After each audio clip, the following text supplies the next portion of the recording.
इस कॉलेज में admission direct होता है नॉन डायरेक्ट से जेई मेंस के थ्रू या फिर कैसे होता है यहाँ पे? आप लोग का प्लेसमेंट कैसा था लास्ट ईयर आपके कोर्स में? इंफ्रास्ट्रक्चर एंड फैकल्टी कैसे है यहाँ पे कॉलेज में, यूनाइटेड कॉलेज में?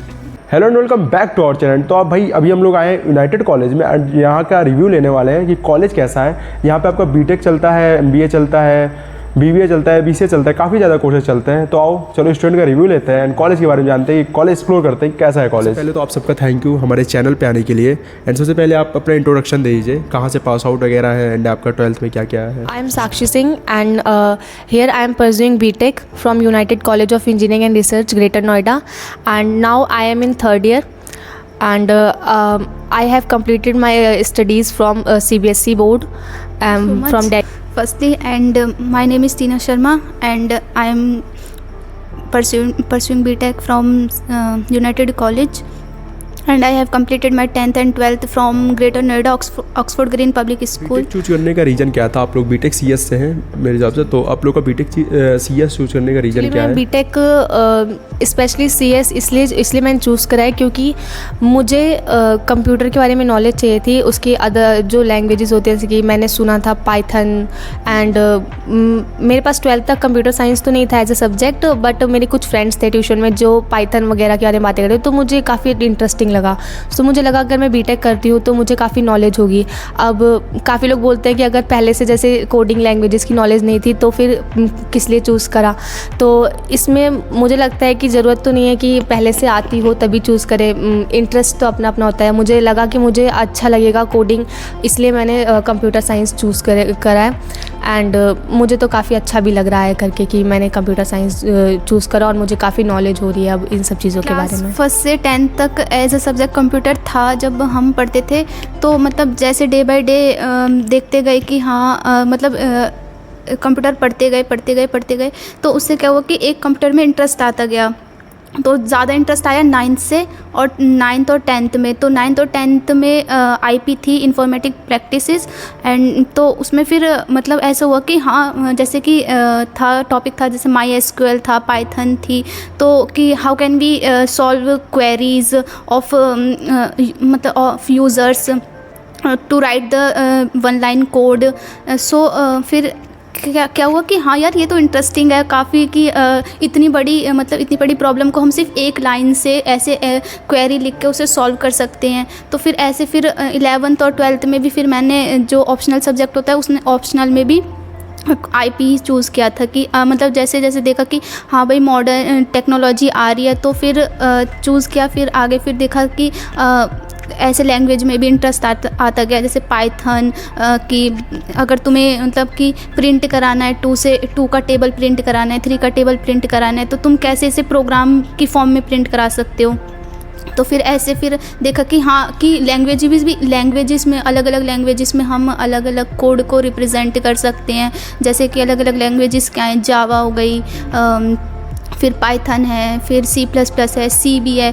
फिर ऐसे फिर देखा तो बीटेक सीएससी तो इसलिए चूज़ किया कि जैसे डे बाय डे टेक्नोलॉजी बढ़ रही है, मॉडर्न साइंस आ रही है, तो फिर इसी में इंटरेस्ट आता गया, इसलिए बीटेक सीएससी चूज़ किया। बीटेक सीएस में आपका एआई वगैरह है तो उसको लर्न वगैरह मतलब पढ़ाया जाता है कि नहीं कॉलेज में, मतलब उसके बारे में कुछ सिखाया जा रहा है कि नहीं? जी हाँ, एआई के बारे में फर्स्ट ईयर में हमारे सब्जेक्ट था एआई, जिसमें हमें एआई के बारे में बताया गया था। और उसके बाद जो हमारे सिलेबस है उसके अकॉर्डिंग हर ईयर में हमारे पास अलग अलग लैंग्वेजेस होती हैं, जैसे कि डेटाबेस मैनेजमेंट सिस्टम एसक्यूएल, मतलब उसमें हमने एसक्यूएल वगैरह के बारे में सीखा। और हमारे पास पाइथन थी, सेकेंड ईयर में पाइथन थी, फर्स्ट ईयर में सी भी थी हमारे पास, और जावा भी पढ़ा है हमने। हमारे पास वेब डिज़ाइनिंग का पूरा एक सब्जेक्ट था जिसमें HTML CSS जावास्क्रिप्ट हमने वेबसाइट्स भी बनाई थी अपने प्रोजेक्ट में।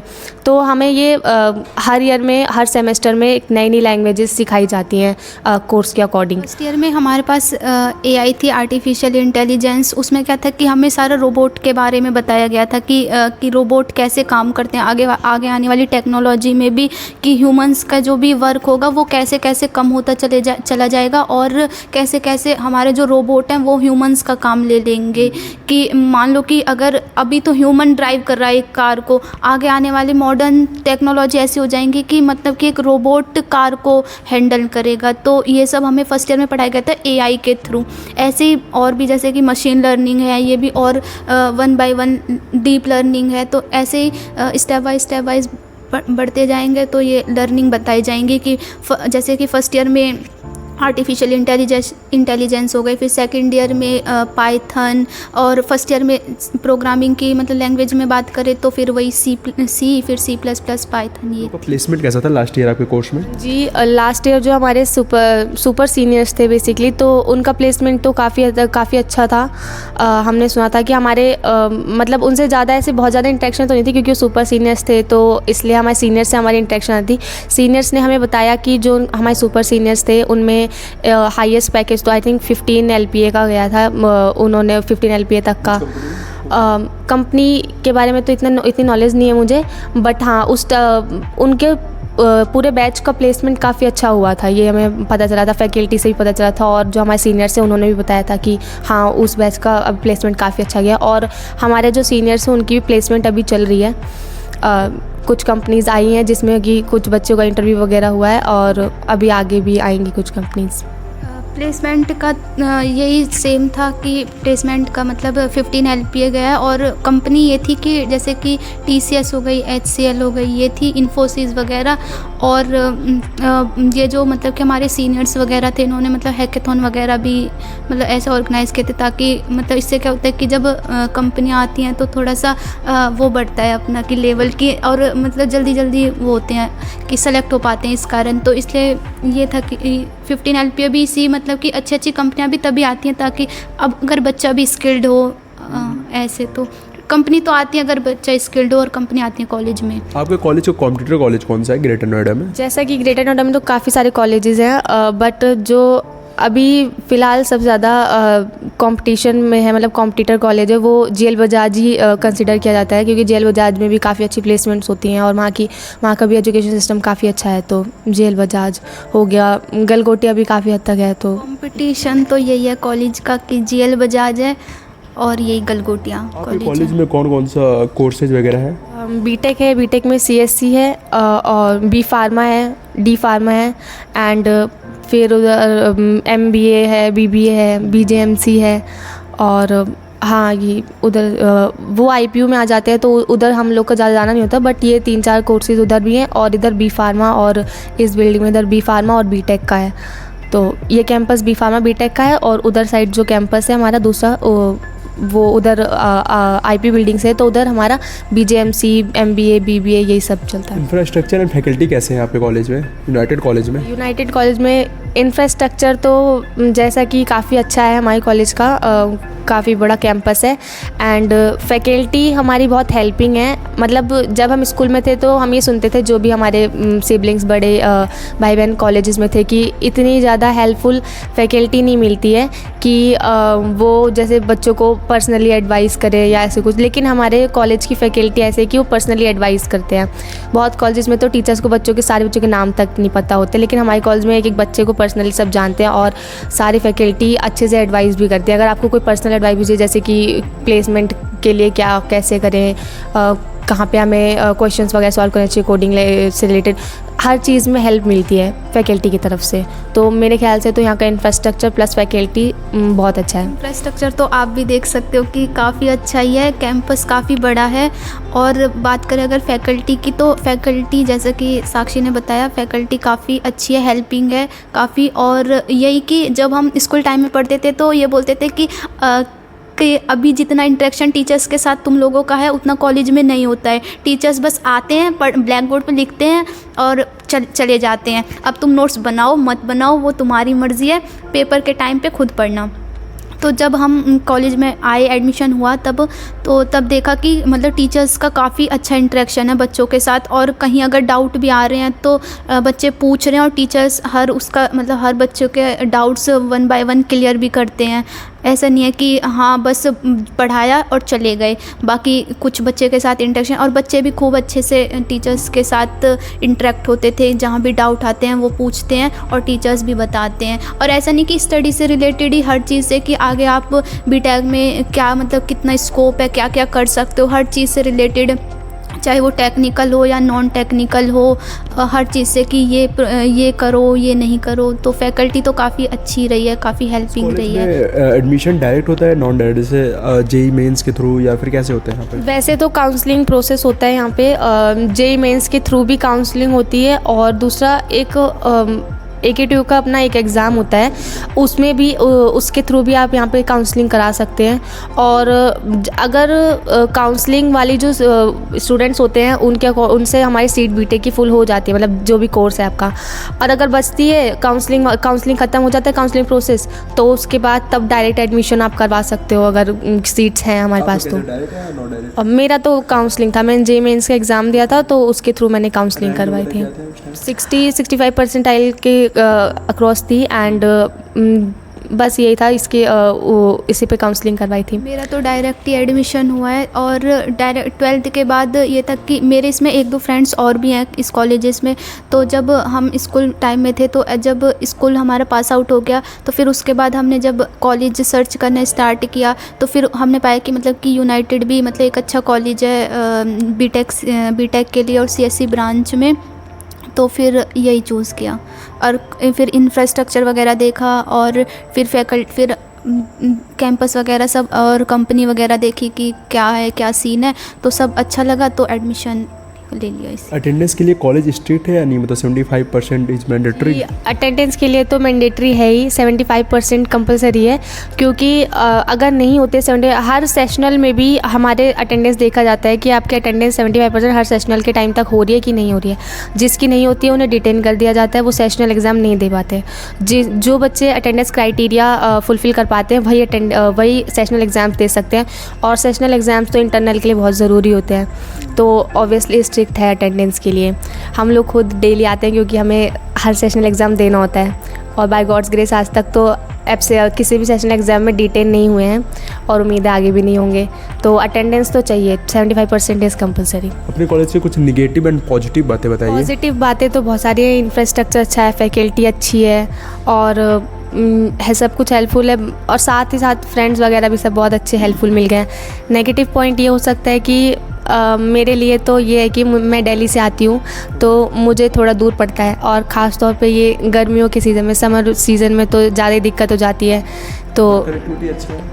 हाँ, बाकी सब तो बढ़िया है, बस ये थोड़ा ये रहता है कि इतनी दूर आना जाना थोड़ा पड़ जाता है, पर ठीक है, अब कुछ पाने के लिए कुछ तो होना ही पड़ेगा, सब कुछ पास में तो मिल नहीं सकता, इसीलिए। अच्छा है कि दिल्ली से मतलब? हाँ, कनेक्टिविटी तो अच्छा है, मेट्रो रूट है तो आराम से मेट्रो में आ जा सकते हैं, बस यही है, और बाकी तो सब बढ़िया है। पॉजिटिव पॉइंट्स सबसे पहले तो यही है कि कैंपस अच्छा है, काफ़ी टीचर्स अच्छे हैं, कंपनियां आती हैं, प्लेस्ड होते हैं बच्चे, सभी बच्चे प्लेस्ड होते हैं।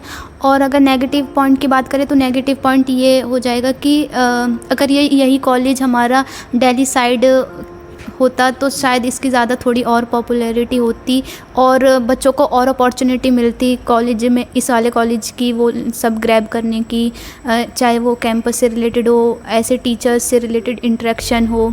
तो ये नेगेटिव पॉइंट है कि ग्रेटर नोएडा में अगर ये दिल्ली साइड और होता तो शायद और ज़्यादा मतलब कि पॉपुलैरिटी होती। अभी भी कम नहीं है, काफ़ी है वैसे तो, पर फिर भी नेगेटिव है हल्की सी। एज ए लोकेशन की बात करें तो ग्रेटर नोएडा मेरे ख्याल से 30+ कॉलेजेस होंगे, तो उसकी वजह से भी एक्सपोजर भी अच्छा मिलता है, क्योंकि यहाँ पे फैमिली वगैरह रहते नहीं है, ओनली स्टूडेंट, तो उसके वजह से क्या होता है कि एक्सपोजर अच्छा मिलता है। तो मतलब लोकेशन को भी एक तरह से निगेटिव नहीं बोल सकते, बट ठीक है, मतलब दिल्ली में रहता तो ज़्यादा सही रहता है। स्कूल में पढ़ते रहते हैं तो बच्चों के माइंड में ये रहता है ना कि नहीं, बाहर जाना है, पढ़ना है, और जो बाहर जाके पढ़ रहा है कि हाँ वही अच्छा कर रहा है। अगर कोई आसपास के कॉलेजेस में, मैं भी ग्रेटर नोएडा में रहती हूँ वैसे तो, और अगर आप ऐसे कि ग्रेटर नोएडा से बिलोंग करो, ग्रेटर नोएडा में एडमिशन ले, हालांकि ग्रेटर नोएडा को मतलब इन्फॉर्मेशन हब बोला जाता है, कॉलेज का हब बोला जाता है, पर वही मेंटलिटी है ना कि अगर हम बाहर जाके पढ़ रहे हैं तो हाँ, कोई बच्चा अगर बाहर जाके पढ़ रहा है तो बहुत अच्छा कर रहा है, और अगर कहीं यहीं आसपास पढ़ रहा है तो हाँ ठीक ठाक है, नॉर्मल है। ऐसे ही तो ये थोड़ी सी माइंड सेट हो गया है कि अगर दिल्ली में, अच्छा दिल्ली में पढ़ रहा है हाँ, तो मतलब कि काफ़ी अच्छा पढ़ रहा होगा, कि अच्छे से मतलब पढ़ाई की होगी पहले, इसलिए दिल्ली वाला वो मिला। तो बाकी ग्रेटर नोएडा में तो कॉलेज का हब ही बोला जाता है ग्रेटर नोएडा को, तो ऐसा वो नहीं है। बट ये है कि जैसे बच्चों की माइंड सेट है कि ग्रेटर नोएडा दिल्ली में मतलब दिल्ली में जाके पढ़ना है, हमें बाहर जाके पढ़ना है, तो यही कॉलेज अगर वहाँ होता तो उस सेंस में ये था कि नेगेटिव पॉइंट, बाकी तो सब पॉजिटिव ही है। ये कॉलेज आप अपने जूनियर को रिकमेंड करेंगे, मतलब करेंगे भी तो किस बेसिस पे, मतलब क्या रीज़न है? बिल्कुल अपने जूनियर्स को रिकमेंड करेंगे क्योंकि यहाँ पे कैंपस अच्छा है, फैकल्टी अच्छी है, हेल्पफुल है और प्लेसमेंट अच्छी है, तो अच्छा करियर होगा, प्लेसमेंट अच्छी होगी तो ऑब्वियसली फिर तो रिकमेंड करना बनता है कि हाँ अच्छा कॉलेज है। आज वैसे भी अच्छे कॉलेज जल्दी कहाँ मिलते हैं, कई बार होता है कि हम सुनते हैं कि बहुत अच्छा है लेकिन वहाँ जाने के बाद पता चलता है कि अच्छा नहीं है। तो इसलिए मैं तो बोलूँगी कि यूनाइटेड कॉलेज अच्छा है, यहाँ पर एडमिशन लेने चाहिए सबको। डेफिनेटली अपने जूनियर्स को या फिर जो सिबलिंग्स वगैरह होंगे सबको बोलूँगी कि यूनाइटेड कॉलेज में एडमिशन लें, क्योंकि ये नहीं है कि हाँ कि मैं पढ़ रही हूँ इसलिए ही अच्छा है। अच्छा हर चीज़ में कैंपस तो है ही है, बाकी स्टार्टिंग से ही हर कोडिंग लैंग्वेज सिखाई जाती है, टीचर्स का बच्चों के साथ इंटरेक्शन काफ़ी अच्छा है और सीनियर्स के साथ भी बच्चों का इंटरेक्शन हो जाता है, ताकि उन बच्चों को क्या मतलब ये अपॉर्चुनिटी मिल जाती है कि हैकाथॉन वगैरह अगर कराना हो तो उसमें क्या हम अपने प्रोजेक्ट्स वगैरह में इंक्लूड कर सकते हैं कि हमने यहाँ पे हैकाथॉन में पार्टिसिपेट किया था।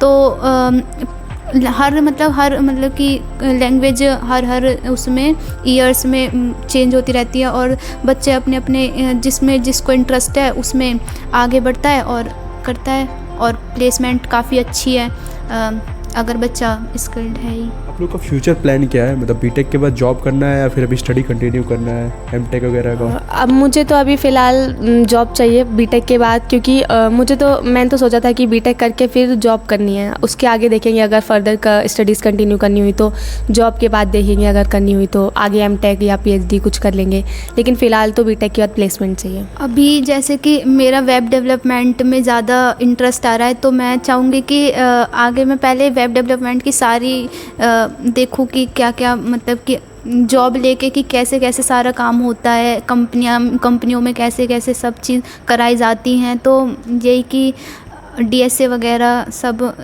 यही कोडिंग में इंटरेस्ट है और वेब डेवलपमेंट में भी इंटरेस्ट है, तो पहले मैं जॉब का देखूँ फिर फर्दर स्टडी का। Thank you for sharing your experience. काफ़ी अच्छा लगा बीटेक सीएस के स्टूडेंट से बात करके। एंड अगर यहाँ पे आपको एडमिशन लेना है या फिर ग्रेटर नोएडा में किसी भी कॉलेज में एडमिशन लेना है तो नीचे गूगल फॉर्म में आप उसको फिल करो एंड नीचे आपका व्हाट्सएप का लिंक दिया हुआ है, आप मुझसे डायरेक्ट बात भी कर सकते हो, कॉल पे भी, चैट पे भी। तो चलो मिलते हैं किसी नेक्स्ट वीडियो पे। Okay, bye bye guys.